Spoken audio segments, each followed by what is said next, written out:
इस महावन में हम सब भटक गए, भटकते भटकते पंचम काल में आ गए हैं।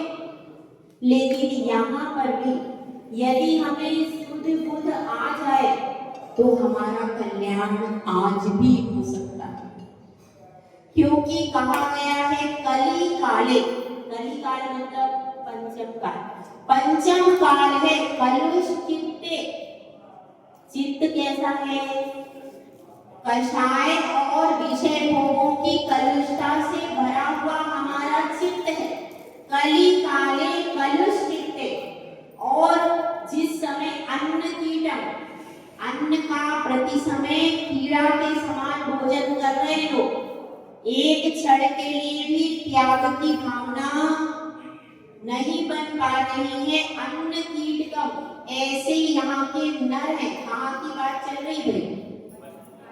पंचम काल में कली काले कलुष चित्ते और अन्न कीट कमरा। अन्न जिस प्रकार से कीड़ा होता है, हर समय अन्न की अभिलाषा करता रहता है, उसी प्रकार से यहाँ के जो मनुष्य हैं वो हर समय भोजन की इच्छा करते रहते। कषायों से मलिन चित्त है और प्रति समय विषय भोगों की ज्वाला चल रही है। उसमें भी यह सबसे बड़ा आश्चर्य। कितने आश्चर्य आपने पढ़े? 7 आश्चर्य आते हैं ना, ताजमहल आदि, कुतुब मीनार आदि। तो उसमें 8वां आश्चर्य क्या है कि पंचम काल में मलिन चित्त होने पर अन्न कीड़े के समान भोजन कर रहे हैं। कौन? पंचम काल के मनुष्य। उसमें भी जो सौभाग्यशाली व्यक्ति होते हैं वो दीक्षा को धारण कर लेते। यह 8वां आश्चर्य है संसार का। यह 8वां आश्चर्य है जिसमें वे समझ लेते हैं कि हमें एक समय ही भोजन करना है। अंतराय भी आएगा तो अंतराय के बाद भी आपको, जैसे अंतराय इस गांव में आ गया तो 10 किलोमीटर शाम का चलना है, 10 किलोमीटर सुबह का चलना है, उसके बाद पानी की बूंद प्राप्त होगी। ऐसी परिस्थिति तो बिहार और केशलोच भी 4 महीने में एक बार कंपलसरी है। इतनी कठिन साधना जो कि चतुर्थ काल में की जाती है, वैसी ही साधना पंचम काल में की जाती है। आप सोचते हो ना हमें चतुर्थ काल की मुनि चाहिए, तो भैया क्यों चाहिए? 28 मूल गुण जो चतुर्थ काल में थे, वही 28 मूल गुण किसमें हुए? क्यों कोई अंतर आ गया होगा अभी तो पंचम काल में? कौन सा अंतर आया? 28 मूल गुण साधु के किस काल में होते? चतुर्थ काल में, सब काल में रहते हैं। पंचम काल के अंत तक, जब तक धर्म चलेगा तब तक 28 मूल गुण में कोई अंतर नहीं आया। इसलिए ये नहीं समझना। और चतुर्थ काल के मुनिराज के पास तो वर्ज वृषभ नारा सेनन होता है। वर्ज वृषभ नारा सेनन का क्या अर्थ है? हाँ बताइए। वज्र के समान उनके ऊपर के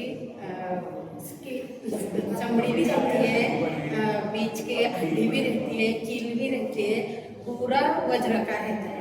उसे वज्र वृषभ। वर्ज वृषभ नारा सेनन से संयुक्त जीव हैं। वो अगर साधना कर रहे हैं तो उनके पास तो शक्ति है, लेकिन अभी कौन सा सेनन होता है अपना ज्यादा से ज्यादा? अंतिम 3 सेनन। उसमें भी मुख्यता से कौन सा होता है? तो उसमें कैसी स्थिति होती है शरीर की? बिल्कुल सब, कोई भी वज्र का नहीं रहता है, एक दूसरे से सब हड्डी जुड़ी हुई रहती है। नसों के जाल से पूरा शरीर कैसा हो जाता है? बंधा रहता है। तो उस सेनन में दीक्षा का कदम उठाना कितनी बड़ी बात है कि नहीं? बहुत बड़ी बात है। और यहाँ पर 1000 साल में चतुर्थ काल में जो तपस्या की जाती है वह 1 वर्ष पंचम काल में। यदि कोई द्रव्य और भाव से संयुक्त होकर के मुनि पूरा पुरुषार्थ करे तो उतने कर्मों की निर्जरा होती होती है जितनी 1000 साल में होती है।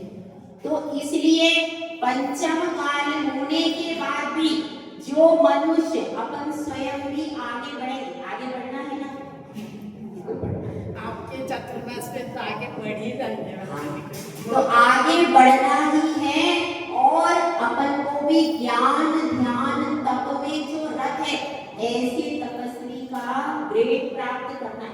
बिना उस ग्रेड को प्राप्त किए परमात्मा बन नहीं सकते।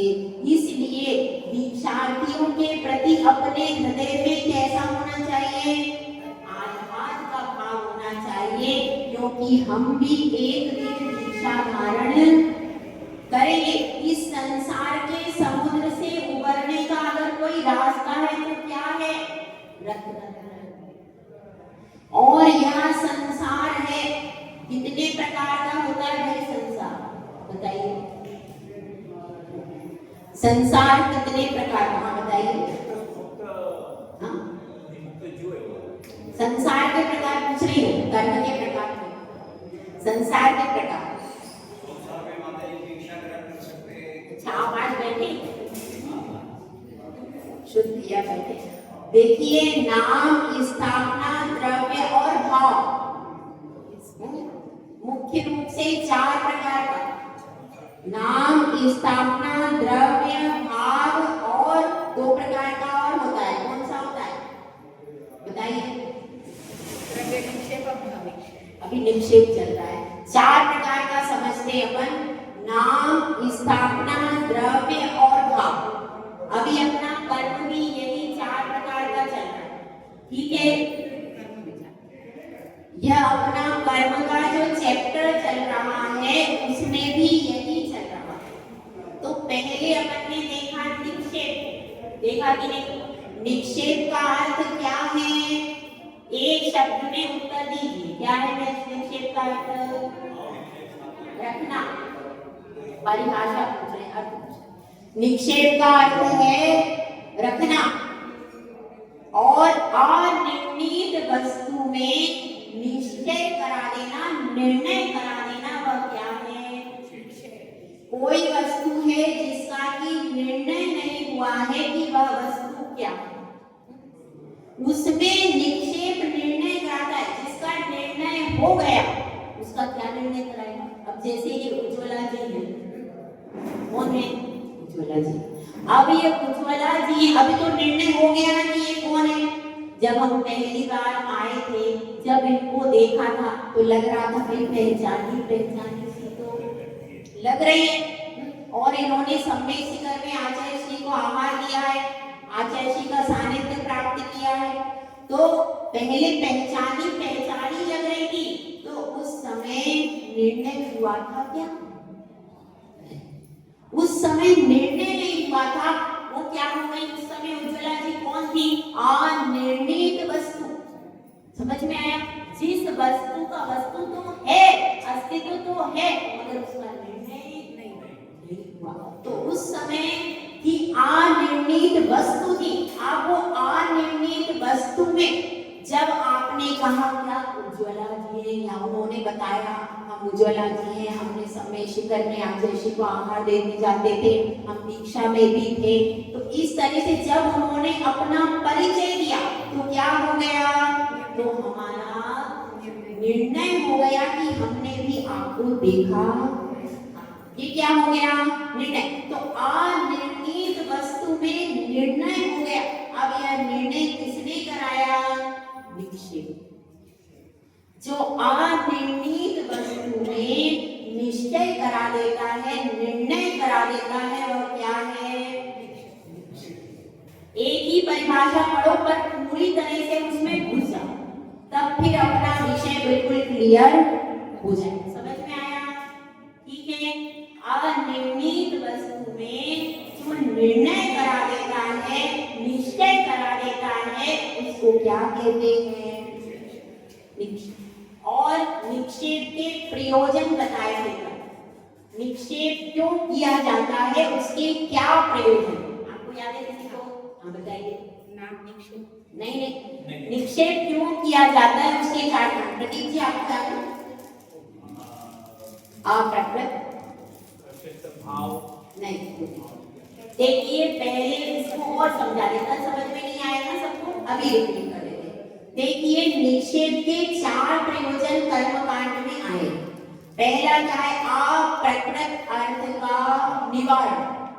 अप्रकृत अर्थ का नाम मतलब क्या है? जो अर्थ, जो पदार्थ का स्वरूप नहीं है। अर्थ मतलब पदार्थ, तो जो पदार्थ नहीं है उसका निवारण करना, वो क्या है? अप्रकृत मतलब जिसका ग्रहण यहाँ पर नहीं किया गया। ठीक है, जिस पदार्थ का वर्णन हमको नहीं करना, या जो वस्तु नहीं है, वस्तु का स्वरूप जैसा नहीं है, वह क्या हो गया? अप्रकृत अर्थ। तो अप्रकृत अर्थ का निवारण। ठीक है, मतलब क्या हुआ? मतलब जैसे यह कह दिया कि यह क्या है, देखिए वहां पर क्या है? आसन है। तो ये क्या है? आसन है। पाटा नहीं। तो अप्रकृत अर्थ का निवारण का अर्थ क्या हुआ? ये पाटा नहीं है।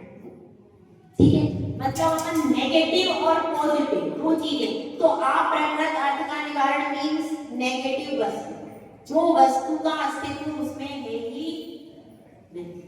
ठीक है, समझ में आया? जैसे दूध में कड़वापन है क्या? दूध में कड़वापन नहीं, ये क्या हो गया? अप्रकृत अर्थ है, जो कि उसमें विद्यमान नहीं। तो अपने को क्या होता है? अप्रकृत अर्थ का निवारण करना, जो अर्थ जिसमें नहीं। तो यहाँ पर क्या बताना है? तो जैसे कि हमने कह दिया उज्ज्वला है, तो यह प्रतिभा भावी नहीं। ठीक है, ये क्लियर हो गया कि नहीं?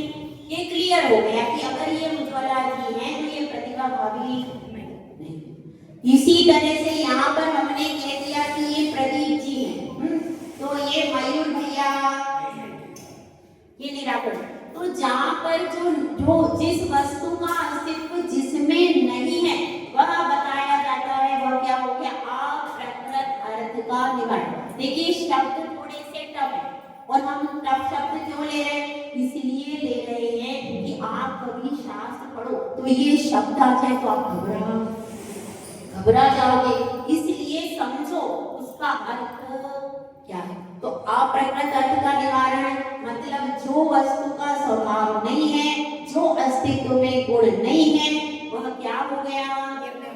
वह उसका निवारण हो गया। अप्रकृत अर्थ का निवारण। और फिर आएगा पॉजिटिव। यहाँ पर नेगेटिव वस्तु जो नहीं है, अब क्या हो गया? पॉजिटिव प्रकृत अर्थ का निरूपण। जो हम कहना चाहते हैं, क्या हम कहना चाहते हैं? हम कहना चाहते हैं कि यह क्या है? यह मंदिर है। क्या है? हम ये कहना चाहते हैं यह मंदिर है। हम ये कहना चाहते हैं यह कर्मकांड की पुस्तक है। हम यह कहना चाहते हैं कि यहाँ पर महिला विद्यार्थी बैठे। कौन बैठे? महिला विद्यार्थी बैठे हैं या श्राविकाएं बैठी हैं, ये कहना चाहते हैं। इसका मतलब है यहाँ पर श्राविकाएं हैं, यहाँ पर श्रावक। तो इस तरह से जो वस्तु विद्यमान है उसका कथन अपन कहाँ करेंगे? प्रकृत अर्थ का निरूपण। प्रकृत अर्थ का निरूपण क्या होगा? जो वस्तु विद्यमान है उसका कथन हो गया प्रकृत अर्थ का निरूपण। और अप्रकृत मतलब जो वस्तु विद्यमान नहीं है उसका हमने निवारण। यहाँ पर मंदिर है कह दिया, तो यहाँ पर धर्मशाला नहीं है, अस्पताल नहीं है, स्कूल नहीं है, यहाँ पर बाजार नहीं है, यह सब हो गया कि निवारण। तो इसी तरह से जब यहाँ पर कर्म कह दिया, तो कर्म जब कह दिया, कर्म का निश्चय हो गया, तो फिर दूसरी चीजों का वर्णन नहीं है। इसमें कर्म कांड है तो इसमें क्या नहीं है? चरणानि योग नहीं है, श्रावकाचार नहीं है, इसमें प्रथमानि योग नहीं है। यहाँ पर क्या है? कर्म कांड। समझ में आ गया? दोनों चीजें समझ में आ गई। अप्रकृत अर्थ का निवारण और प्रकृत अर्थ का निरूपण। ये किसके प्रयोजन चल रहे हैं? निक्षेप के 4 प्रयोजन। तीसरा प्रयोजन बताइए भाई, संशय का निवारण। जब वस्तु का निर्धारण हो जाता है उसके बाद संशय का विनाश। अब जैसे हम नए नए आए हैं तो हमें नहीं पता भाई यहाँ पर मंदिर में कौन से भगवान है। सोच रहे थे शांतिनाथ भगवान होंगे कि नेमिनाथ होंगे कि पातशाह होंगे, पता नहीं कौन से भगवान। तरह तरह की कोटियों को मन स्पर्श कर रहा था, लेकिन जब यहाँ पर देखा, यहाँ पर आप लोगों ने बताया तो शुद्ध भैया ने बताया हमको पहली बार कौन से भगवान है। तो जब निर्णय हो गया और तो फिर अब क्या हो गया, तो हमको किसी से पूछने की जरूरत नहीं। क्या हो गया, पक्का पता चल गया कि कौन है।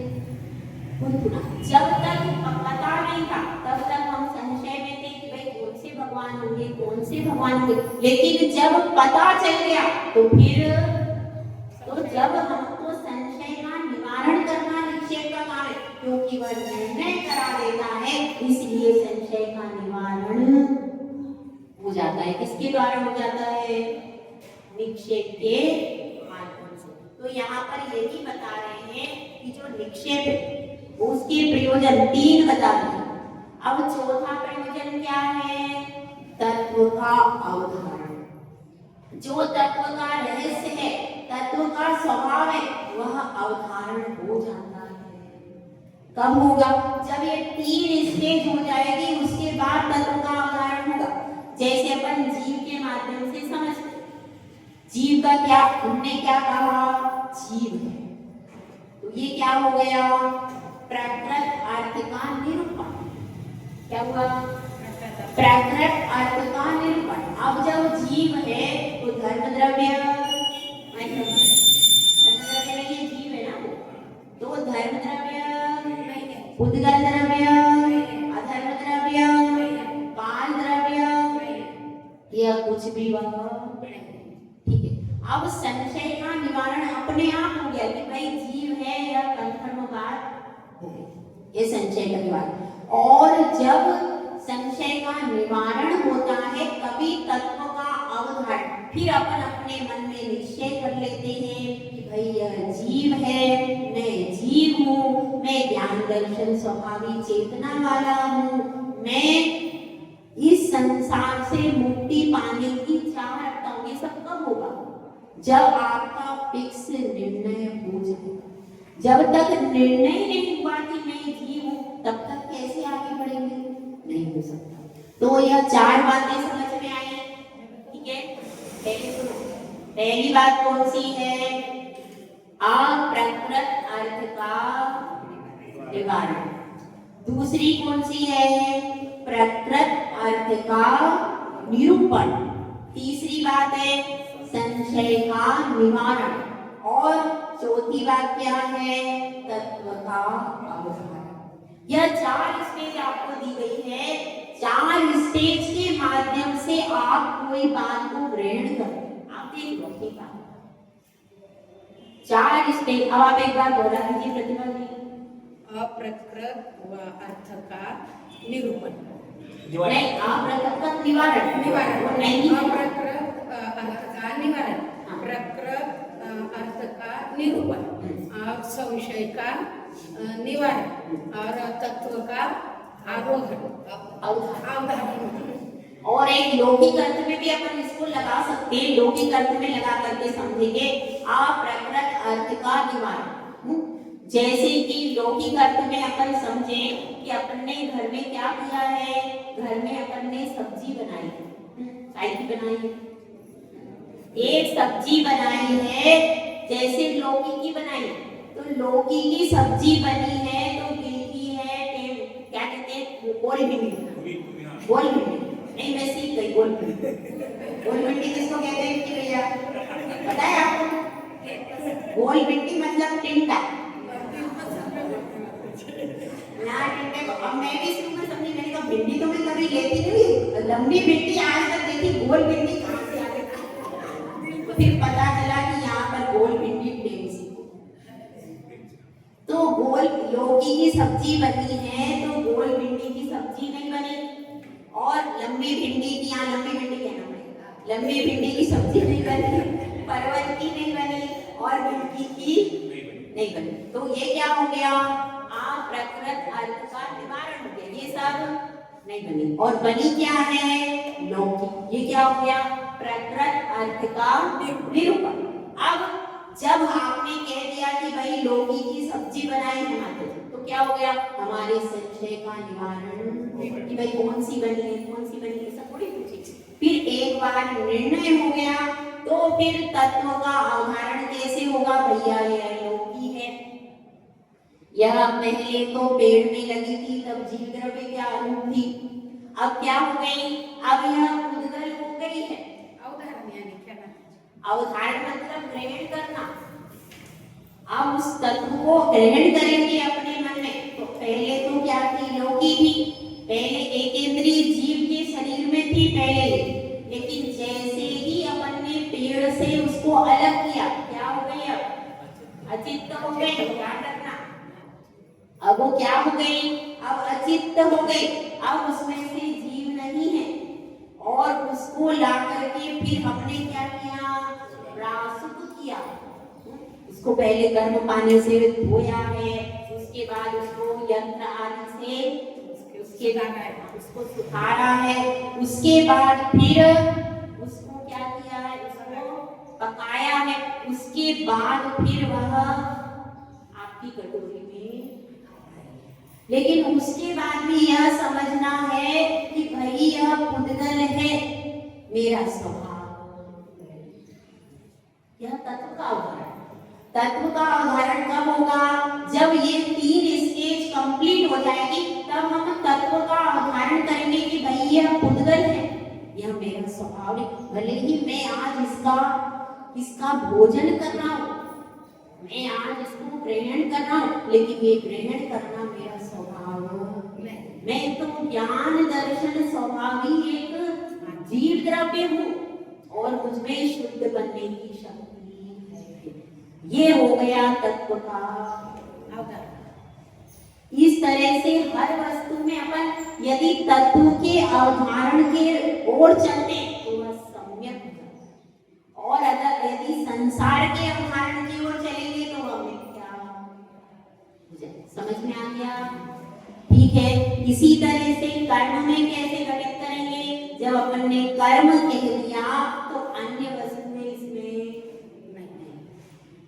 इसमें क्या क्या चीजें नहीं होंगी? इसमें जीव नहीं है। अगर अपन ने कर्म कह दिया तो क्या हो गया? इसमें जीव नहीं, इसमें धर्म द्रव्य नहीं, इसमें अधर्म द्रव्य नहीं। और पुद्गल क्यों? क्योंकि कर्म तो पुद्गल है, तो इसलिए वह पुद्गल तो होगा, लेकिन अन्य चीजें नहीं है। और अब हमको कोई संशय नहीं है, क्योंकि यह कर्म है, इसका नाम निर्धारित हो गया। और संशय का निवारण होने के बाद फिर अपन आएंगे तत्व का उदाहरण कि भाई कर्म पुद्गल है, ये भी मेरा स्वभाव नहीं। अपने स्वभाव की ओर आते हैं जब हम, तब तत्व का अवधारण होता है, और इसी स्वभाव के बल पर दीक्षा ली जाती है। यदि स्वभाव की प्राप्ति का बात ना हो, संकल्प ना हो स्वभाव की प्राप्ति का, तो कोई भी दीक्षा सार्थक नहीं हो। और भी धर्मों में दीक्षा ली जाती है, पर वो मात्र वैकुंठ तक सीमित है। वैकुंठ तक क्या हो जाते हैं? सीमित हो जाते हैं। यहाँ पर परमात्मा बनने की कला सिर्फ एक धर्म सिखाता है। कौन सा? जिन धर्म के अलावा कोई भी धर्म कहीं का भी हो, देश में विदेश में कहीं भी देख लो, कोई भी धर्म परमात्मा बनने की कला नहीं सिखाता। परमात्मा बनने का दावा करने वाला अगर कोई धर्म है तो कौन सा है? यह कहता है हम कला भी सिखाएंगे, और कौन कौन परमात्मा बन गए उनकी कथा भी सुनाएंगे, और हम दावे से कहते हैं कि ये निर्ग्रंथ मुद्रा धारण किए बिना कोई भी भगवान आज तक बना नहीं। इसलिए यह हम कर्म कांड में क्यों पढ़ रहे हैं? ताकि अपनी कषाय मंद हो, कषाय की मंदता के लिए पढ़ रहे। यदि यह पढ़ करके हमें ज्ञान का अहंकार आ गया, हम बहुत पढ़े ऐसी भावना बन गई, तो इसको पढ़ना अपना चला गया। इसको पढ़ने के बाद हमारी विनय गुण में बढ़ोतरी होना चाहिए। ज्ञान वही है जो विनय सहित हो। ज्ञान पढ़ने के बाद विनय भी बढ़ना चाहिए, तब ज्ञान की प्राप्ति, क्योंकि यह तो क्षयोक्षमिक ज्ञान है, इस पर अपने को ठहरना नहीं है। अपने को तो केवल ज्ञान तक जाना है, केवल ज्ञान तक जाना है। इसीलिए क्षयोक्षमिक ज्ञान पर अपन को ठहरना नहीं। अपन ने क्या पढ़ा था? नामकरण की क्या परिभाषा बताई थी कि अन्य निमित्तों की अपेक्षा किए बिना किसी का कोई नाम रख देना। अपन उसमें तत्वार सूत्र में पढ़ते हैं, गुण जाति और क्रिया की अपेक्षा किए बिना किसी का नाम रख देना, वो क्या है? नाम। इसी प्रकार से यहाँ पर क्या परिभाषा दी? अन्य निमित्तों के बिना। अन्य जो निमित्त हैं, उन अन्य निमित्त वही हो गए, गुण है, जाति है, क्रिया है, अन्य निमित्त हो गए। तो अन्य निमित्तों की कोई अपेक्षा नहीं, केवल नाम से मतलब है। अब उसमें किसी का नाम चंद्रकला रख दिया, अब बिल्कुल खाली है, कोयले जैसी है, क्या नाम है? चंद्रकला। अब वास्तव में है क्या उसमें गुण? तो इसमें गुण की कोई अपेक्षा नहीं की जाती। इसी तरह से किसी भी वस्तु में कर्म ऐसा कह दिया जाए तो वह केवल नाम है। तो लेकिन यह जो कर्म है, जैसे अपन किताब में भी कहते भाई क्या कर रहे हैं, तो कहना कर्म पढ़ रहे हैं, कर्म के बारे में हम सिर्फ पढ़ रहे हैं। वास्तव में कर्म कहाँ है? हमारी आत्मा है कि नहीं? सबकी आत्माओं में कर्म लगे हुए, लेकिन अपन सिर्फ क्या कर रहे हैं? सिर्फ नाम से उसे पढ़ रहे हैं। तो यहाँ पर बताया नाम, यदि किसी वस्तु में नाम रख दिया, उसमें गुण जाति क्रिया की अपेक्षा नहीं। तो यहाँ पर तीन बातें बताई थी, मल और क्या बताया था? कर्म की कितनी संज्ञा है? मल है, कलंक भी कहा जाता है। कर्म को कलंक कहते हैं, कर्म को मल कहते हैं। यह सब नाम कर्म के पर्यायवाची नाम। तो यहाँ पर क्या पढ़ा?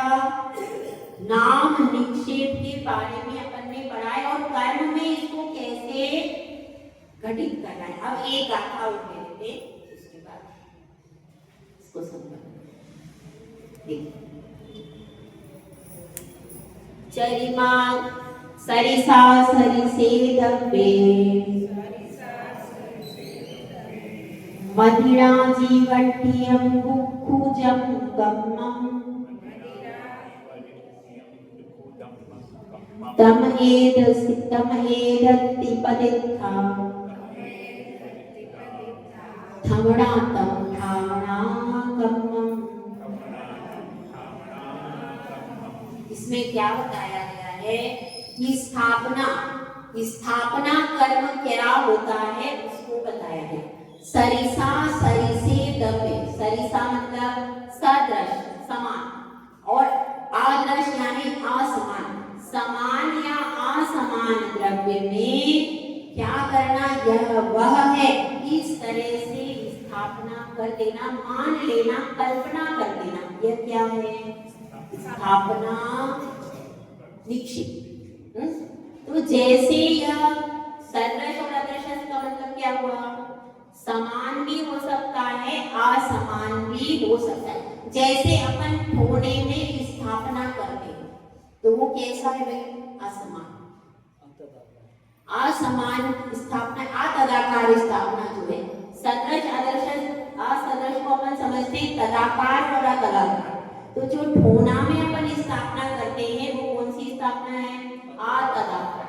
उसी का नाम यहाँ पर क्या दिया है? असदृश, जो कि समान नहीं। और समान में कैसी होती है? जो भगवान यहाँ पर विराजमान है उनकी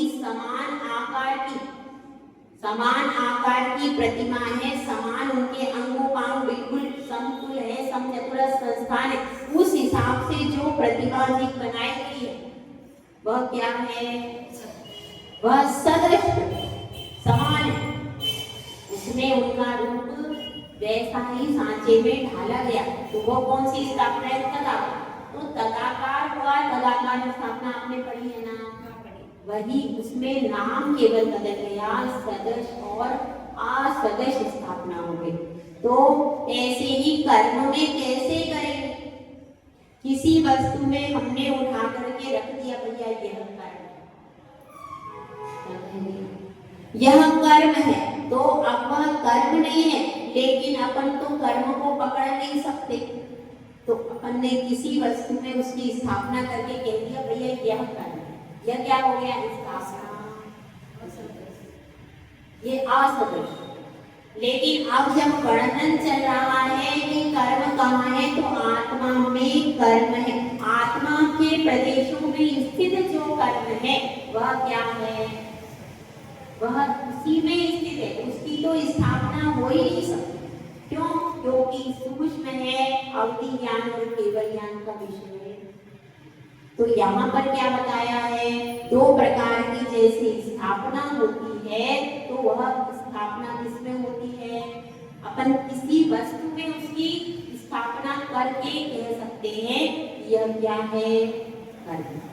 ठीक है, तो यह इस प्रकार से दो प्रकार से आपने समझा, पहले निक्षेप, फिर नाम, और फिर नाम निक्षेप और स्थापना। ये किसमें घटित करना है?